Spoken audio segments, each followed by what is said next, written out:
Bonsoir à tous, je vous présente mon TP de gestion des ressources humaines. Est-ce que répondre à un appel téléphonique est une tâche ou une activité? Bon, répondre à un appel téléphonique est considéré comme à la fois une tâche ou une activité. En tant que tâche, cela implique une action spécifique à accomplir, c'est-à-dire répondre au téléphone lorsque celui-ci sonne. Cela peut être considéré comme une tâche car il y a une attente de responsabilité et une responsabilité associée à cet appel. D'un autre côté, répondre à un appel téléphonique peut être également considéré comme une activité car cela nécessite une participation active de la part de l'individu qui répond. Cela peut impliquer des compétences de communication, d'écoute et de résolution de problèmes pour traiter efficacement l'appel. En résumé, répondre à un appel téléphonique peut être considéré comme une tâche car il s'agit d'une action spécifique à accomplir, mais aussi une activité car cela nécessite une participation active des compétences spécifiques. C'est une tâche car elle relève de la politesse et de... c'est une tâche car elle relève... quand vous êtes censé y répondre, c'est de votre devoir.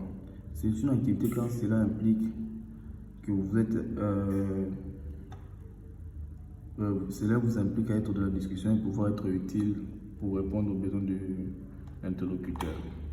Appuyer sur un bouton de téléphone est une activité ou une tâche. Appuyer sur un bouton de téléphone peut être considéré à la fois comme une tâche ou une activité. En tant que tâche, cela implique une action spécifique à accomplir, c'est-à-dire appuyer sur le bouton pour composer un numéro de téléphone ou répondre à un appel. Cela peut être considéré comme une tâche car il y a une attente et une responsabilité associée à cette action. D'un autre côté, appuyer sur un bouton de téléphone peut être également considéré comme une activité car cela nécessite une participation active de la part de l'individu qui appuie sur le bouton. Cela peut impliquer des compétences motrices fines, une coordination effectuée, l'action avec précision. En résumé, appuyer sur le bouton de téléphone peut être considéré comme une tâche car il s'agit d'une action spécifique à accomplir, mais aussi une activité car cela nécessite une action à participer, une participation active et des compétences motrices. C'est une tâche car tu dois nécessairement appuyer et c'est une tâche afin de répondre ou essayer de joindre quelqu'un. Et c'est une activité car tu dois savoir le manipuler, savoir quel bouton appuyer, comment le téléphone marche ou qu'est-ce que vous devez faire avec ce téléphone. Est-ce que saluer l'interlocuteur est une tâche ou une activité? Saluer l'interlocuteur est une tâche car ça implique une action spécifique à accomplir, c'est-à-dire bonjour, faire un geste de salutation. Cela peut être considéré comme une tâche car il y a une attente sociale et une énorme politesse associée à cette action. D'un autre côté, saluer l'interlocuteur peut être également considéré comme une activité. Cela nécessite une participation active de la part de l'individu qui salue. Cela peut impliquer des compétences sociales telles que la reconnaissance de l'autre capacité et la capacité à établir une communication verbale ou non. En résumé, saluer l'interlocuteur peut être considéré comme une tâche car il s'agit d'une action spécifique à accomplir, mais aussi une activité car cela nécessite une participation active de compétences sociales. Saluer l'interlocuteur peut être une tâche car c'est une attente de vous venant de l'interlocuteur. C'est une activité car il faut le faire en toute sympathie. Voilà. Est-ce que nommer l'interlocuteur est une tâche ou une activité? Nommer l'interlocuteur peut être considéré comme une tâche car nommer l'interlocuteur implique une action spécifique à accomplir, c'est-à-dire identifier la personne avec son nom et un titre approprié. Cela peut être considéré comme une tâche car il a une attente sociale et une longue politesse. D'un autre côté, nommer l'interlocuteur peut être également considéré comme une activité car cela nécessite une participation active de la part de l'individu qui nomme. Cela peut être impliqué de la compétence sociale telle que mémoire de nom, la connaissance de l'autre, la capacité à établir une communication verbale ou non. En résumé, nommer l'interlocuteur peut être considéré comme une tâche car il s'agit d'une action spécifique à accomplir, mais aussi une activité car cela nécessite une participation active de compétences sociales. Alors, nommer est une tâche car elle relève de la politesse et de l'attente de l'interlocuteur vis-à-vis de vous. Et c'est une activité car la connaissance de son interlocuteur, car il faut connaître son interlocuteur et interagir avec, connaître son rang et son poste. C'est un peu ça. Et est-ce qu'acheminer l'appel est une tâche ou une activité? Acheminer l'appel peut être considéré à la fois comme une tâche ou une activité. Et en tant que tâche, acheminer l'appel implique une action spécifique à accomplir, c'est-à-dire transférer l'appel vers la personne ou les services appropriés. Cela peut considérer comme une tâche car il y a une procédure à suivre, des compétences techniques nécessaires pour acheminer correctement l'appel.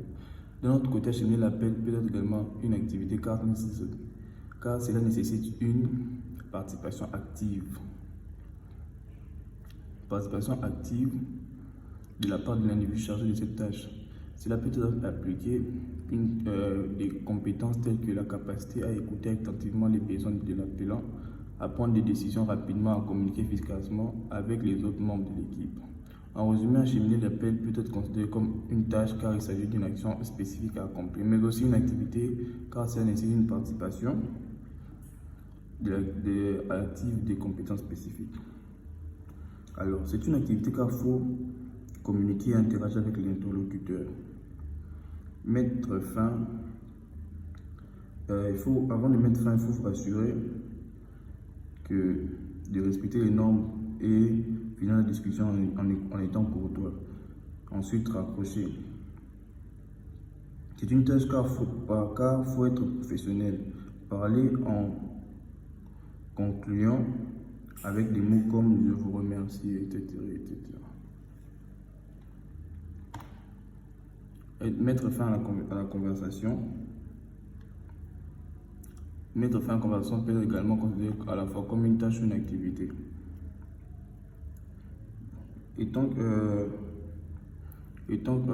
Mettre fin à la conversation peut être considéré comme une tâche. En tant que tâche, mettre fin à la conversation implique une action spécifique à accomplir, c'est-à-dire terminer l'appel de manière appropriée et professionnelle. Cela peut inclure des étapes telles que remercier l'appelant, résumer les points rediscutés, offrir une assistance supplémentaire. D'un côté, la conversation peut être considérée comme une activité car cela nécessite une participation active de la part de l'individu chargé de cette tâche. Cela peut impliquer des compétences telles que la capacité à conclure la conversation de manière polie et courtoise, s'assurer que toutes les questions ou préoccupations de l'appelant ont été traitées à offrir une expérience positive. Alors, ça peut être une tâche car, comme on a dit, il faut être poli et dire des remerciements et offrir son assistance auprès de l'interlocuteur. Et ça peut être une activité car il faut s'assurer que la conversation a pris fin, le respecter et être courtois en le remerciant et en lui disant au revoir. C'est un peu ça. Faites la différence entre postes. Je vous ai présenté la différence entre le poste, une fonction, une activité, une tâche et un emploi. Et voilà, je vous ai illustré par un exemple les questions de description de poste à travers un questionnaire de poste pour un poste de responsable des ventes. Je vous dis, je vous remercie.